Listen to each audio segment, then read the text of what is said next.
Seri Orang Kudus ke-43.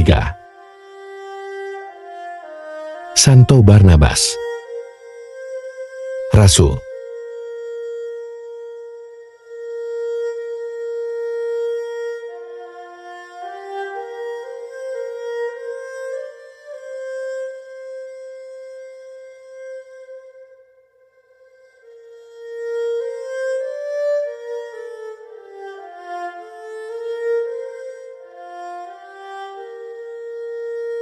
Saya, Barnabas. Orang mengenal saya sebagai Santo Barnabas.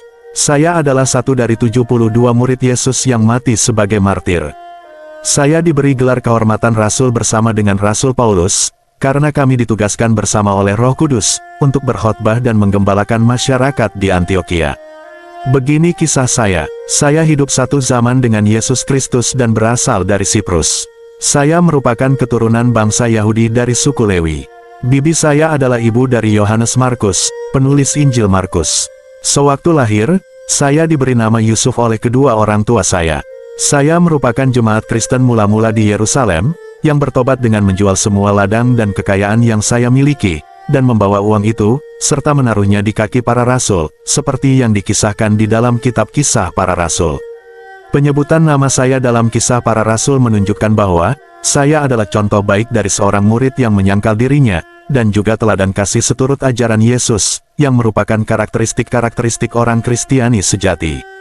Sejak itu saya diberi nama baru oleh para rasul yaitu Barnabas, yang berarti anak pemberi semangat atau penghiburan.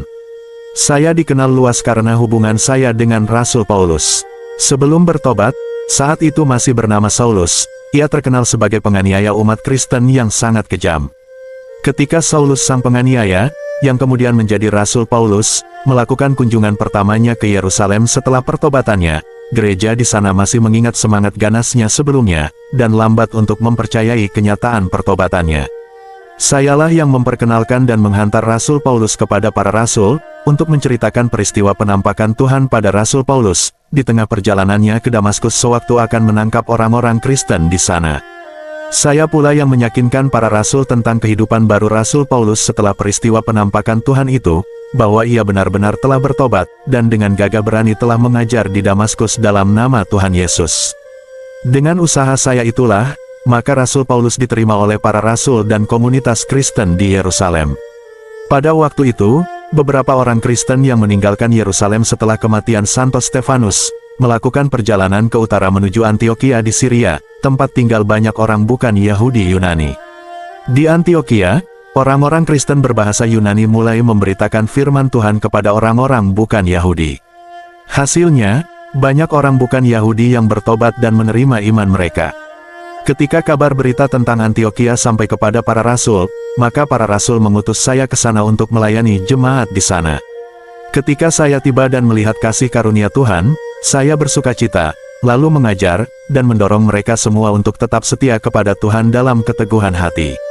Selama berada di sana, saya berhasil mempertobatkan banyak orang lagi, dan selalu meminta mereka agar tetap setia kepada Tuhan, dengan menunjukkan kepada mereka teladan hidup saya yang saleh dan beriman.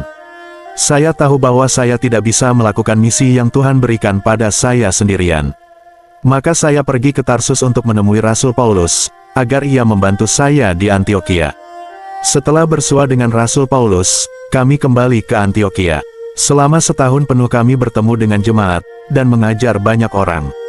Di Antiokhia inilah para murid Kristus pertama kali disebut Kristen atau Kristiani, mungkin karena orang-orang yang baru bertobat ini adalah orang-orang bukan Yahudi, yang tidak berpindah agama ke agama Yahudi dulu, tetapi langsung kepada Kristus. Setelah setahun di Antiokhia, saya dan Rasul Paulus kembali ke Yerusalem, dalam misi bantuan untuk membantu mereka yang menderita kelaparan. Kami membawa serta uang yang dikumpulkan dari kalangan Kristen di Antiokhia. Setelah kembali ke Antiokhia, Roh Kudus menyatakan kepada komunitas Kristen di sana bahwa saya dan Rasul Paulus akan dipisahkan dari mereka untuk misi khusus. Setelah berpuasa dan berdoa, mereka pun menumpangkan tangan mereka ke atas kepala kami, dan membiarkan kami pergi. Kami kemudian diutus untuk misi, dan saya membawa serta sepupu saya, Yohanes Markus, penulis Injil. Siprus, tanah air saya, yang pertama kali kami injili, dan kemudian kami menyeberang ke Asia Kecil. Selanjutnya kami melakukan perjalanan ke Selekia, Salamis, Pafos, Perga di Pamfilia, Antioquia di Pisidia, Listra, Derbe, Ikonium, dan kembali ke Antioquia Syria. Selama perjalanan ini, kami memenangkan banyak orang yang bertobat, beberapa orang Yunani bahkan mencoba memuja kami sebagai dewa. Kami juga menghadapi tantangan, termasuk upaya yang gagal untuk membunuh Rasul Paulus dengan cara dirajam. Suatu ketika, umat baru dari bangsa-bangsa bukan Yahudi, dirisaukan oleh anggota-anggota umat yang dipimpin Yakobus, maka umat Antioquia mengutus saya dan Rasul Paulus ke konsili Yerusalem pada tahun 49. Konsili ini menetapkan syarat penerimaan orang-orang bukan Yahudi ke dalam pangkuan gereja, tanpa harus menjalani aturan hukum Taurat.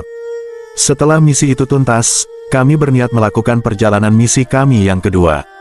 Namun, saya dan Rasul Paulus berbeda pendapat tentang keterlibatan Yohanes Markus dalam misi tersebut, karena Yohanes Markus sebelumnya telah meninggalkan kami, karena alasan yang tidak diketahui saat berada di Pamfilia. Perselisihan itu begitu parah sehingga kami pun berpisah. Saya bersama Yohanes Markus ke Siprus, dan Rasul Paulus bersama Silas ke Syria dan Kilikia. Saya kemudian meninggal sebagai martir, dengan cara dilempari batu oleh orang-orang Yahudi di Salamis Siprus, pada tahun 61. Karena karya dan jasa yang saya lakukan, maka saya dimasukkan ke dalam bilangan para pendiri gereja, dan dianggap sebagai seorang rasul. Saya juga dikenal sebagai penulis surat kepada umat di Ibrani yang terdapat di dalam kitab suci Perjanjian Baru. Saya juga dikaitkan dengan teks Injil Barnabas yang sesat, yang tentu saja bukan tulisan saya, suatu karya pemalsuan yang dilakukan oleh seorang Kristen yang murtad menjadi Islam pada abad ke-14.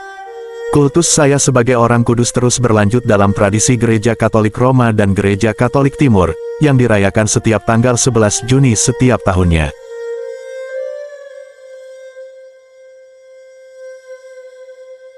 Santo Barnabas, doakanlah kami.